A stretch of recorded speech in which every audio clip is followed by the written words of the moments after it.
Samuel Ruto nigorera igura EGEIKARO gya kabiri gya Urban Africa Forum gose AUF2 asamagacho ye nyumba ya KCC abwasa barayikorwa kinse chinde nabo igo imeyense bayikirana asenkwani ayo murayibwense nigakwanira igoro yobu yabura chikobaho wetera asoko chakyo Ekegancha kyobwagachi abwase esabari entanganira chiko chaka asoko wagache geti ekerege chinde gemi umucho Nairobi asenkwani ayo mu waziri Alice Wahome nigonera aire irubuna obwagachi wechinyumba cheri igorire inse negati amagendero agenderete gwikira niwane serikali yabono na igokonyorera abangamba bagayemeremo nabo igo na guchekonyorera abakenya obomenyo chinga ky'umugabara we county ya Nairobi Johnson Sakaja nere atogiro murayibwense Ruto asogotena nabo komu erikoreta amonchererio imeyense.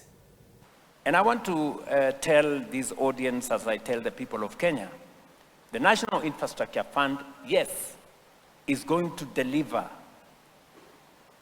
more infrastructure projects to the people of Kenya without pushing them for more taxes or without going into borrowing. And one of them that is going to happen in 2 months' time is the construction of the international airport in Nairobi.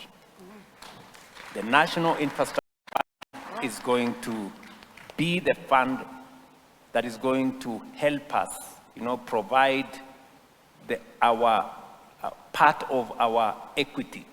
And we don't have to, it's going to be $151.5 billion facility, but we will be putting a fraction of it just to de-risk the process. And then the rest of the money, the private sector will come in through public-private partnership. We're going to work with the concessionaires, and we're going to build the airport using a small fraction of the National Infrastructure Fund.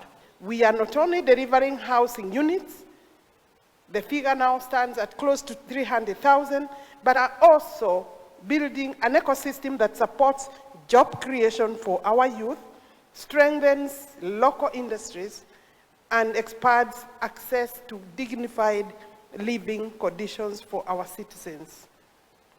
Excellencies, while we are encouraged by the progress we are making, we are equally clear that no country can address housing challenges in isolation. It requires stronger partnerships between governments, development institutions, and financing partners.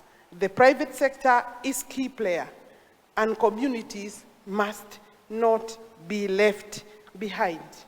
Ladies and gentlemen, one of the boldest, bravest leaders who will go down in history as having set the tone for the urban future of this country is President William Samoei Ruto.